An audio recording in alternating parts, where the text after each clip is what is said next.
Welcome to Madame Raven's. This way to the library. She's been expecting you.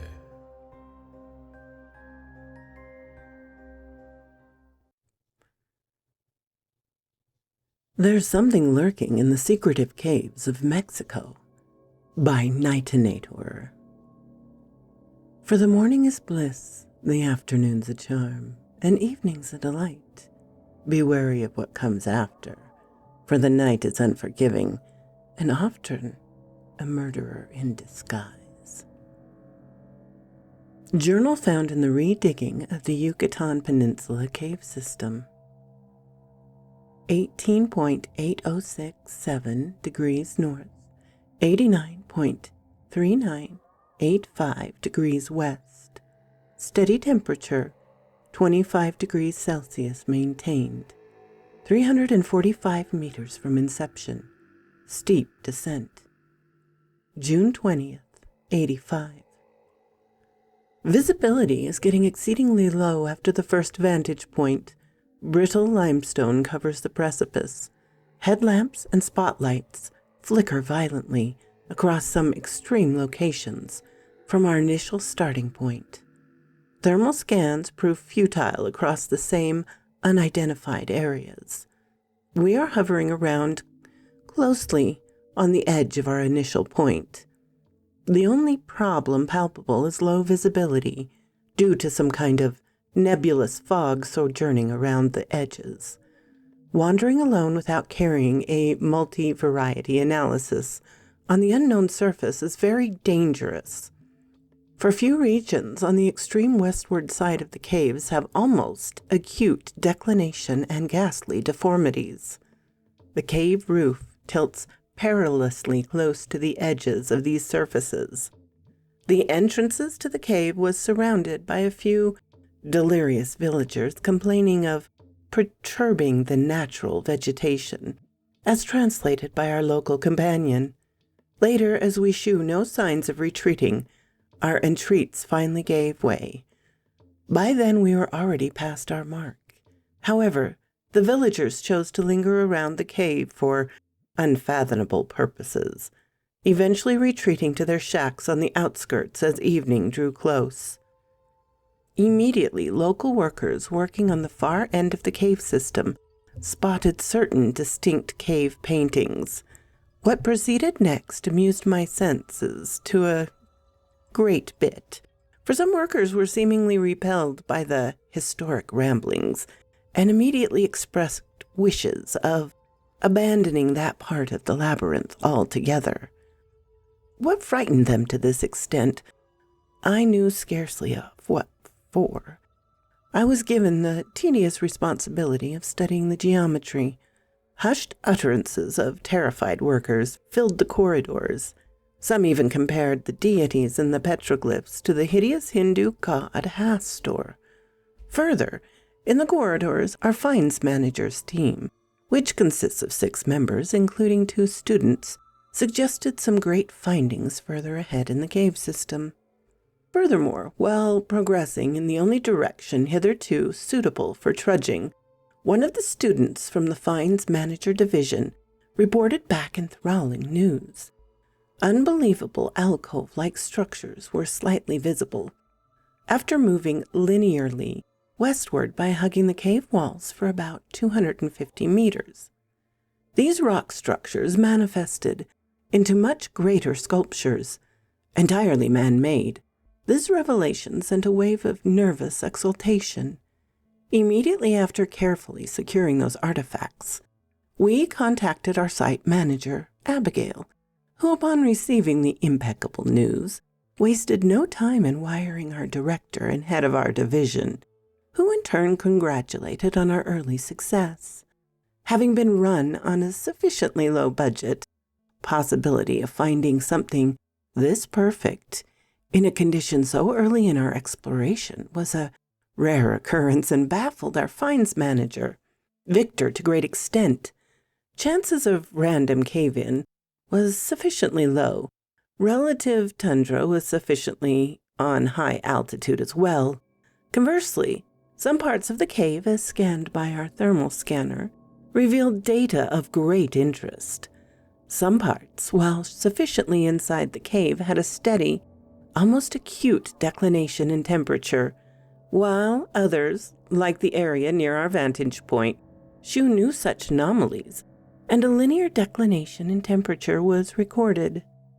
18.8067 north, 89.3985 west. Steady temperature, 21 degrees centigrade maintained. Abnormal variations around the trove and steep decline in the pit. 140 miles from inception. Steep descent. July 21st, 85. The exploring team yesterday did a rather meticulous and tremendous job of exploring the much-dreaded westward side of the cave, and then only way past our deadline, 300 meters from our initial descent, were we able to very safely gather some of the ostentatious artifacts. All the while, workers on the extreme end of the perimeter recorded uncanny data for lichen-like substance, extremely slippery, and emanating a putrid smell adhered to the adjoining walls of the cave and much of the surface, making walking nearly impossible and a much dangerous task. Precarious and rather intelligent rock structures on the fore end of the corridor were immediately identified and secured by workers. However, a great precision and precaution had to be taken due to the alarmingly ponderous nature of the artifacts. As of the initial conditions of the artifacts, we were left wondering in awe for the conditions of the artifacts. Of the seemingly ebony, stone structures were impeccable. Not a case of mechanical erosion had affected, and the impact of rolling or weathering erosion was absent throughout. Like everything of the same gelatinous, slimy molds, covered the entire region of the walls near the sepulchre and much of the artifacts. Only a prolonged treatment of the various materials and structures plagued by the unidentified, sticky, gelatinous substance was needed in the laboratory. The presence of any kind of salt was rather astoundingly low, and this meant a low amount of salt crystal formations. Even today, some village folk gather on the entrance of our dig site today, but left much earlier. Of their intentions, I have no clue. After only a steady ascension of around 90 meters further westward, the limestone stalagmites got dangerously close and were distinctly visible. Some organic material, similar to the ones around the initial trove, covered the precipice as well, and was only identified when one of the heavier materials dropped without any prior notice on Steekman's headgear. Careful investigation of the slime mold gives us the idea of some kind of animal excreta, preferably mammals, for these placental creatures hovering around in the limestone caves are a common occurrence. The only concern projected by Gavin, the geoarchaeologist manager of our division, pointed out of the low visibility, for visibility reduced drastically after 30 feet above us. Such darkness was impenetrable and rendered our 120-watt headlamps useless. Workers working on the far ends of the cave now started complaining vehemently about a noxious smell emanating from the queer sepulchre and from the great abyss. After a while, some of the workers of our division complained of the same slimy mold-like organic material dripping from the cave's precipice as well, while some even complained of a nauseating smell arising from the stone sepulchres, while others reported strange radiance and heat radiating from the same sepulchre which harbored most of our miniature findings. After a careful thermal scan of the abhorrent stop, as termed by some of the men in our extreme delirium, after even reporting seeing some voluntary movements in the miniature statues, interesting details were recorded. The moldy, gelatinous-like material covering the entire range of the cave walls on the west side before the steep descent itself radiated some sort of intense heat radiation. Long presence beside the alcove and the trove put some of our men as well as the village folks to extreme fatigue, and some even complained of nausea. Local workers from the surrounding village spoke in hushed speeches, no more, and presented their contempt in some foreign language in sheer unison. Henceforth, the dreaded miniature statue of the seemingly striking familiar looking as of the abhorrent Hindu deity Hastur, as exclaimed by one of the more timid students from our fine manager's team. It was abandoned not only by the village folk, but even workers from our division discarded it, for standing a trifle close to the portent aroused nausea, according to them. Of this I cannot vouch, for their fear alone induced a feeling of obnoxious uneasiness, and guaranteed an appreciable distance from the supposed spectre. Now we must begin the fearful descent. Fearful not because I dread, but fearful because some men of both from our division, as well as some of the village folk, repeatedly dreadful of some accursed legend in the dark abyss that we must never set foot on. It is down there. We must find findings which will enhance our irradiation. It is down there that our real discovery awaits. In the dank corners of this aeon lost, centuries sealed and aeon forgotten cave system. Today we must shun those who are delirious, fearful, or even skeptical, for we are only but a trifle away from unearthing a culture vastly forgotten and buried under 1,000 years of weathered storm. 18.8067 degrees north, 89.39, 85 degrees west. Temperature unknown. I can't figure out anything else mental state in this doldrums. June 22nd, 85. Fear is the mother of morals. Bear in mind closely that it is only the further cave-ins that I suspect and fear, and neither the groaning of that nameless entity.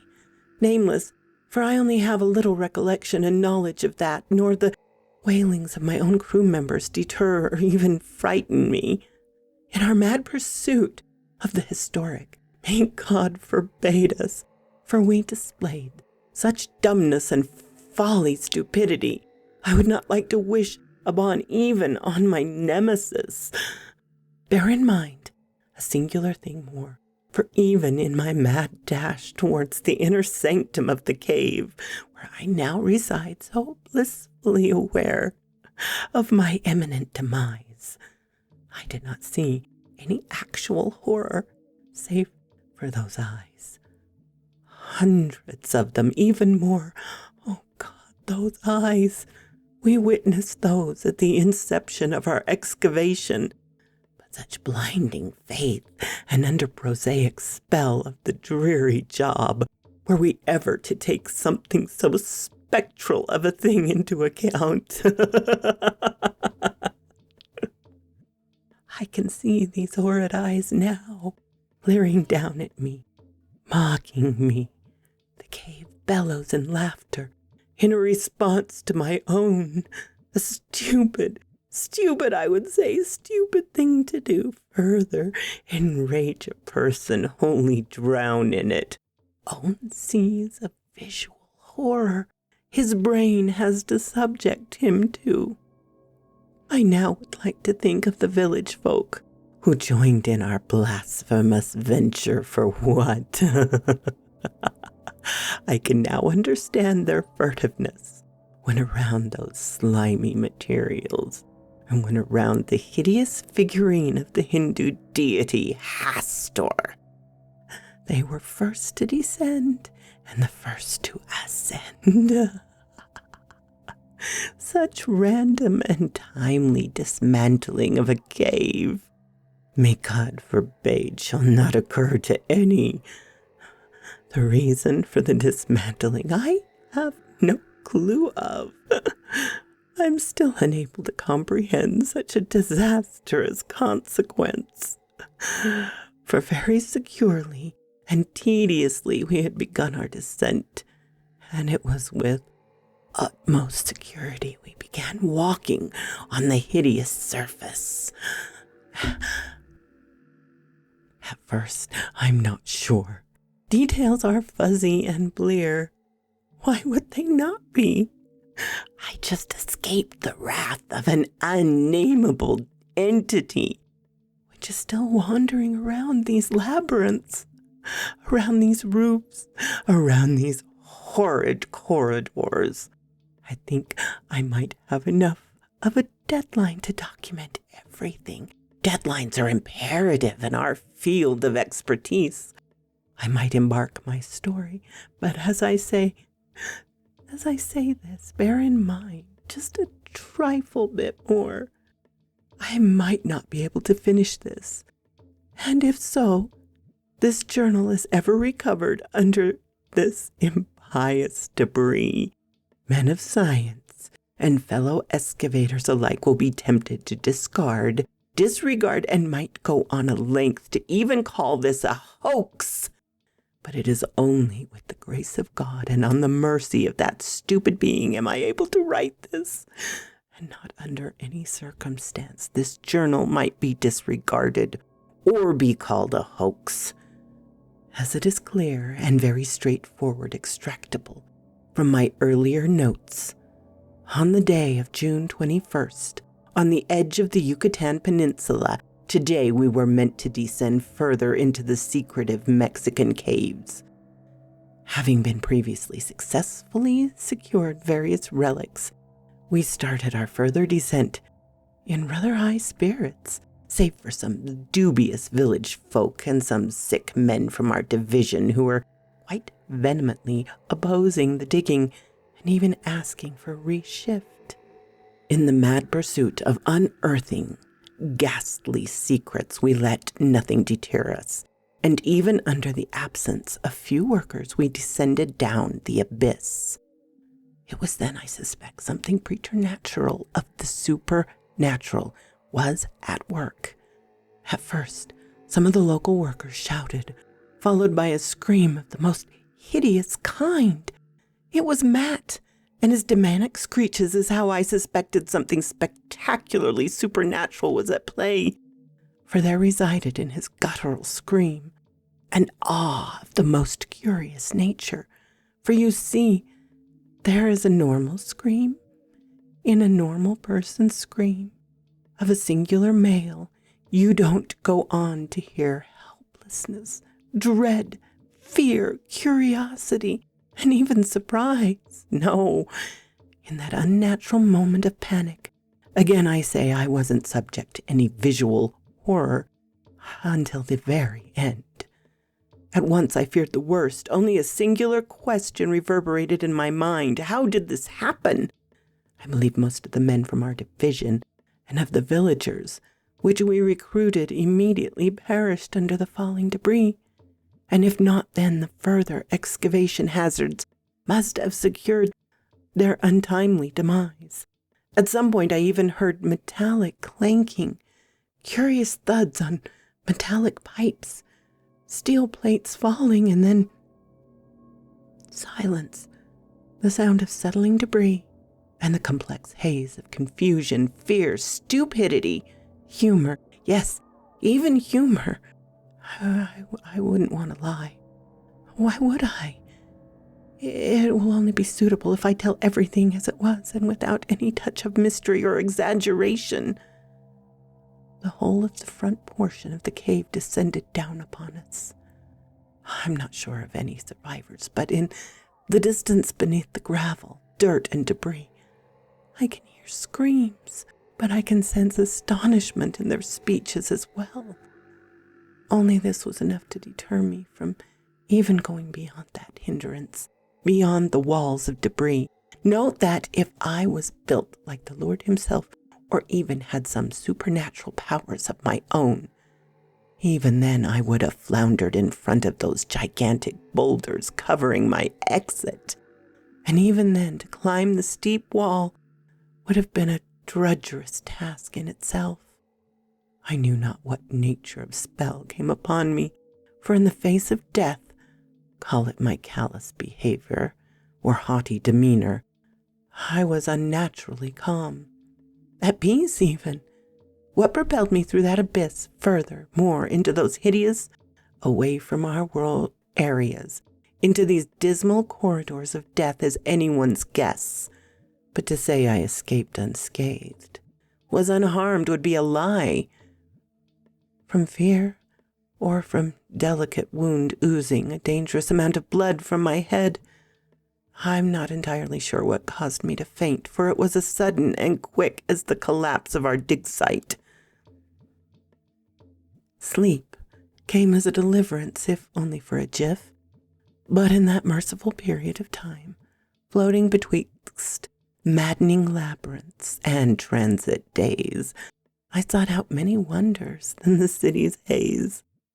Under a moonless sky, and in the vast, unfathomable plains of sheer nothingness, I met a singular deity, of whom I can describe with just visions and lore, and only that ensured respite from my unending fright and nothing more. How would you deny subconscious, yes, the subconscious mind? How would you deny it? How would you deny the unceasing urge to explore what further these damp corridors held within them, even when some inexplicable sound, as of some ancient monstrosity, as in under unspeakable pain, was scarcely audible? The type of sound one wouldn't expect in a cave shunned of for 1,001 years. I found it impossible to deny the perpetual urge to seek what these dark caverns held, and what they hid, for death was imminent, and the only way to seek merciful oblivion. At first, I must tell you of the paintings that I saw. I like to believe that it was only the half-luminescence of the flashlight and half-shadow of my own body which fell upon those paintings and made them appear even more hideous. For you see, in my several years of being an archaeologist myself, only once before I felt extreme terror. Only once, you see. Even then I was in the merciful company of my fellow observers. But what I saw there was a complex mixture, a disproportionate compound of everything that is unwelcoming, unwholesome, and ghastly. What are these paintings but a reflection of the culture? Only a reflection of their dreams and their thoughts. From what I have gathered from the innumerable accounts I have read, of the numerous books I have galloped in my years of erudition, only scarcely have I witnessed painting depiction true fear, unadulterated terror. From what I saw, I could only derive this singular conclusion. Years ago, I'm quite unsure about it, for in a normal chain of events, uranium-thorium dating would have been conducted on these specimens as well as these rocks to find out the exact age. This cave art, I believe, must go back as far as 24,000 years old. In the very first of these prehistoric arts that I stumbled upon, it was all but a representation of a ritual altar inside similar-looking caves. Not much queer. Further up the cave wall, another one of these petroglyphs shew what must have been some kind of enormous mammal, but its entire anatomy. I am not in a position to derive conclusions from these paintings. Queer was its entire structure, for although its enormous size, its wings, as in the art, was of even greater stature. Its shape was very uncanny, cloud-like, and it was levitating. An animal or bird I can't quite fathom, but irrespective of its class, how was it to float with such a gigantic body proportions was a deeply ponderous subject. Its lower body was all but a terrifying example of evolution. For instance, of legs there were numerous tentacle structures projected out of its lower body. Of its intelligence I had little clue of. What bothered me the most at first was what I believed a misrepresentation of the creature's eyes. There were hundreds of those maddening eyes, glaring straight down at those helpless people. Hundreds of them, yes, hundreds of those eyes. Even thousands. I'm not quite sure, for I said that the visibility was getting alarmingly low. Even then, the painting wasn't carried out in much further detail.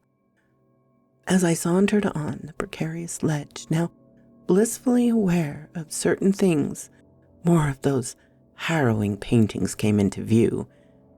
In some, I swear I thought I even saw wanderers bearing striking similarities to us.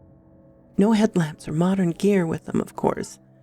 While in some of the monstrosity was being worshipped, whilst in some of the arts the figures seemed to defend themselves, throwing pebbles, javelins. But what are these tidbits to a deranged monster like that? At length I found myself standing across another spectacular find, which fellow researchers and archaeologists like me would have been tempted to explore. So here I'm exempting the tempting details of the find. But now I know what forbade our own workers from working near those figurines. Vile organic fluid covered the entire surface. At once I found myself uttering curses of unfathomable origin. I'm not talking out of my wits here, for you must see, I even remember our coordinates. I remember every detail of our trip. It's not I'm going insane, or I'm even mildly hallucinating, but believe me when I say that liquid was some sort of excretia, saliva at best, not human, emanating such odious odor, I have little doubt over its origin. Only further ahead on the cave path, the ominous reality choked my neck, strangled my breaths, and only further ahead on the cave path is the reason I forbade anyone from redigging on this land of nebulous horror. Further, as I walked through the squalid floor, once again I would like to remind you I am not under any kind of stupor. Neither I was then, nor am I suffering from any drug-induced hallucination. There, without any delay, I would like to say what I found was the extremity of what a hideous, unpleasant, and unbelievable at most, at best. At first I checked my nerves. Yes, I did. For sometimes high blood pressure or excessive anxiety, I believe, can induce hallucinations as well. No abnormalities there. I feel no shame in dictating what I did next. The last straw which sent me running down to where I am now. In a dream I raced back through the same precarious ledges which earlier I crossed with much perseverance. Better to fall and perish than to suffer endlessly in a cloud of persistent dread. If only God shew any kind of mercy, I would have perished there and then. Reasonable of you are free to reason with my statement and comment on my shameful course of a run. Say that I might be overthinking or running parallel with my anxiety. But to say my reaction was anything but involuntary will of course not do justice. I found myself standing over an abysmal pit, common in these kinds of caves. The sound of that monstrosity, the baying was the loudest there, and the smell was suffocating. What bothered me was the sheer stature of the pit, and the colossal width, even that is justifiable under lack of proper measuring tools and other instruments, as I have said already numerous times. visibility was so low. So it could have been some sort of wicked illusion. But even it is not that, which at first confused me and then sent me racing like a mad hound.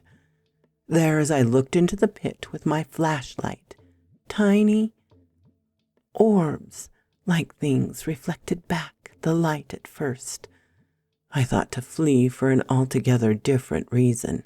Bats, for I thought bats, for some particular reason, instead of the cave roof, decided to settle on the pit. But only a singular oddity erased every merciful assumption in my deranged mind had to offer. They all blinked simultaneously in sheer unison, unanimously.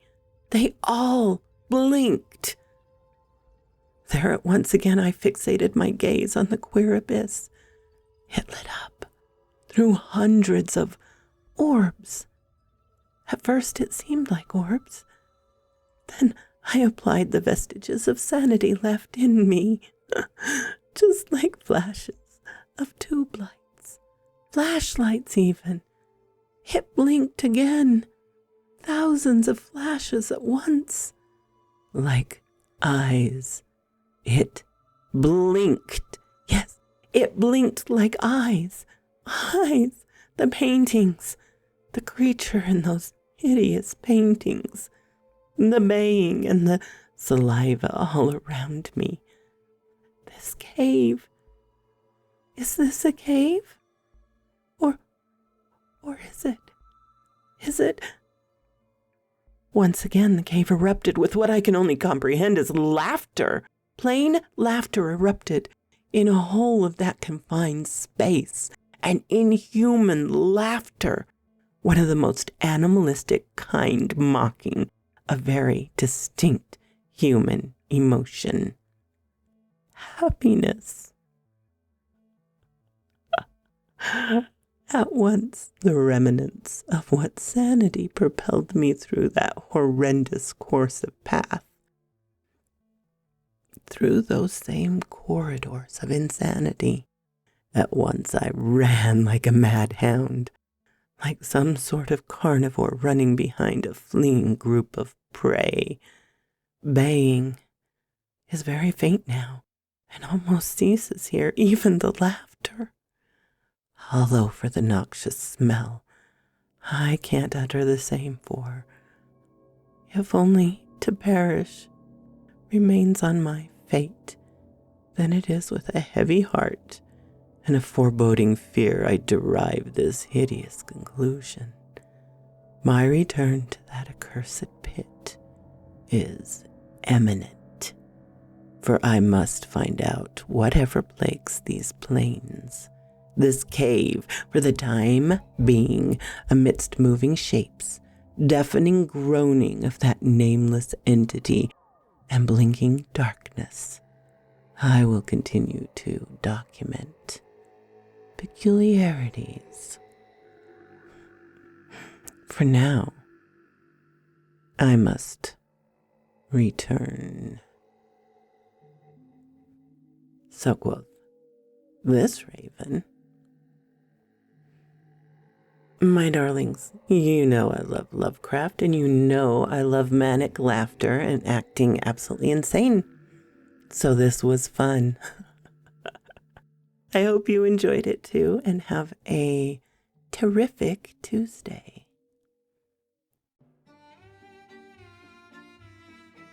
Thank you so kindly for stopping by my chateau, my darlings. It does mean so much to me. Please, if you have not subscribed, as many of you have not, please do so. Give me a like so I know what you would like to hear.